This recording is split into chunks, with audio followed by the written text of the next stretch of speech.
ജയ് ഹിന്ദ്. വിരമിച്ച സൈനികൻ യൂട്യൂബ് ചാനലിലേക്ക് ഏവർക്കും സ്വാഗതം. നോഷണൽ ഇൻക്രിമെന്റ് നൽകാനുള്ള ഓർഡർ വന്നു കഴിഞ്ഞുള്ളൂ. എന്നാൽ നോഷണൽ ഇൻക്രിമെന്റിന്റെ ഗുണം എന്നു മുതൽ വിരമിച്ചവർക്ക് ലഭിക്കുമെന്ന് കൺഫേം ആയിരിക്കുന്നു.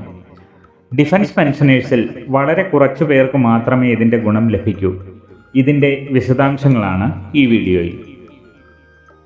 സ്ക്രീനിൽ കാണുന്നത് government of India ministry of communication pension section 26 May 2025 publish ചെയ്ത ഓഫീസ് മെമ്മോറണ്ടമാണ്. നോഷണൽ ഇൻക്രിമെന്റ് സംബന്ധിച്ച് DOPTയുടെ 20 മെയ് 2025 ഓഫീസ് മെമ്മോറാണ്ടം റെഫറൻസായി നൽകിയിരിക്കുന്നു. മുകളിൽ പറഞ്ഞ ഓഫീസ് മെമ്മോറാണ്ടത്തിന്റെ അടിസ്ഥാനത്തിൽ ഇത് ലഭിക്കാൻ അർഹതപ്പെട്ടവരുടെ കട്ട് ഓഫ് ഇയർ സംബന്ധിച്ച് സംശയം പലർക്കുമുണ്ട്. ഈ ലെറ്ററിന്റെ അടിസ്ഥാനത്തിൽ നോഷണൽ ഇൻക്രിമെന്റ് ലഭിക്കുക 1 ജനുവരി 2006 ശേഷം വിരമിച്ചവർക്ക്, അതായത് 6th CPC മുതലുള്ളവർക്ക് മാത്രമായിരിക്കും. എന്നാൽ ഇതനുസരിച്ചുള്ള അരിയേഴ്സ് ലഭിക്കുക 1 മെയ് 2023 മുതലായിരിക്കും.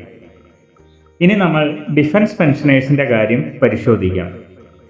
OROP 1 അനുസരിച്ച് പെൻഷൻ വർദ്ധിച്ചത് 1 ജൂലൈ 2014 അതനുസരിച്ച് 1 ജനുവരി 2006 ശേഷവും 30 ജൂൺ 2014 മുൻപും വിരമിച്ചവർക്കെല്ലാം പെൻഷനിൽ വർധനവുണ്ടായി. അതായത് അവരുടെ പെൻഷനിൽ ലഭിച്ചുകൊണ്ടിരുന്നതിനേക്കാൾ 1.5% വർധനവ് ഓൾറെഡി ഉണ്ടായി. അപ്പോഴവരിൽ നോഷണൽ ഇൻക്രിമെന്റിന് അർഹരായിരുന്നവരുടെ എല്ലാം പെൻഷൻ അതിലും കൂടുതൽ ഓൾറെഡി വർദ്ധിച്ചു കഴിഞ്ഞു. ആയതിനാൽ അവർക്ക് 1 ജൂലൈ 2006 മുതൽ 30 ജൂൺ 2014 വരെയുള്ള അരിയേഴ്സ് ആയിരുന്നു ലഭിക്കേണ്ടിയിരുന്നത്. എന്നാൽ ഗവൺമെന്റ് ഓർഡർ അനുസരിച്ച് അരിയേഴ്സ് 1 മെയ് 2023 മുതലേ ലഭിക്കുകയുള്ളൂ. ആയതിനാൽ അവർക്ക് അരിയേഴ്സ് ഒന്നും ലഭിക്കില്ല. ഇനി 1 ജൂലൈ 2014 ശേഷവും 30 ജൂൺ 2019 വരെയും വിരമിച്ചവരുടെ കാര്യം നോക്കാം. 1 ജൂലൈ 2019 OROP 2 വന്നപ്പോൾ എല്ലാവരുടെയും പെൻഷനിൽ വർധനവുണ്ടായി. GSO റാങ്കിലുള്ളവരുടെയും പെൻഷനിൽ മാത്രമാണ് വർധനവ് ഉണ്ടാകാതിരുന്നത്. ആയതിനാൽ നോഷണൽ ഇൻക്രിമെന്റിന് അർഹരായ GSOസിനും പ്രീമേച്വർ റിട്ടയർമെന്റ് വന്നവർക്കും 1 മെയ് 2023 മുതലുള്ള അരിയേഴ്സ് ലഭിക്കും.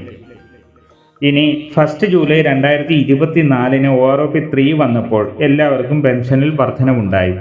അപ്പോഴും പ്രീമേച്വർ റിട്ടയർമെന്റ് വന്നവരുടെ പെൻഷനിൽ വർധനവുണ്ടായില്ല. ആയതിനാൽ അതിൽ നോഷണൽ ഇൻക്രിമെന്റിന് അർഹരായിരുന്നവരുടെ പെൻഷനിൽ വർധനവ് ഉണ്ടാകും. 1 ജൂലൈ 2024 മുതൽ വിരമിച്ചവരിൽ നോഷണൽ ഇൻക്രിമെന്റിന് അർഹരായവർക്കും പെൻഷനിൽ വർധനവ് ഉണ്ടാകും. ചുരുക്കി പറഞ്ഞാൽ നോഷണൽ ഇൻക്രിമെന്റിന്റെ ശരിക്കുമുള്ള, അതായത് പൂർണ്ണമായ ഗുണം ലഭിക്കുക സെൻട്രൽ ഗവൺമെന്റ് സിവിൽ എംപ്ലോയീസിന് ആയിരിക്കും. ഡിഫൻസ് പെൻഷനേഴ്സിൽ പ്രീമേച്വർ റിട്ടയർമെന്റ് വന്നവരിൽ OROP ലഭിക്കാത്തവർക്കും 2023 ശേഷം വിരമിച്ചവർക്കുമായിരിക്കും കൂടുതൽ ഇതിന്റെ ഗുണം ലഭിക്കുക. ശരിക്കും ഇതിൽ ഗുണം ലഭിക്കാത്തവർ 2006 മുൻപ് വിരമിച്ചവരാണ്. അവർക്ക് MACP ACP ഒന്നും ലഭിച്ചിട്ടില്ല. അതുകൊണ്ട് തന്നെ ഇവരുടെ പെൻഷൻ 2016 ശേഷമുള്ളവരെ അപേക്ഷിച്ച് കുറവാണ്.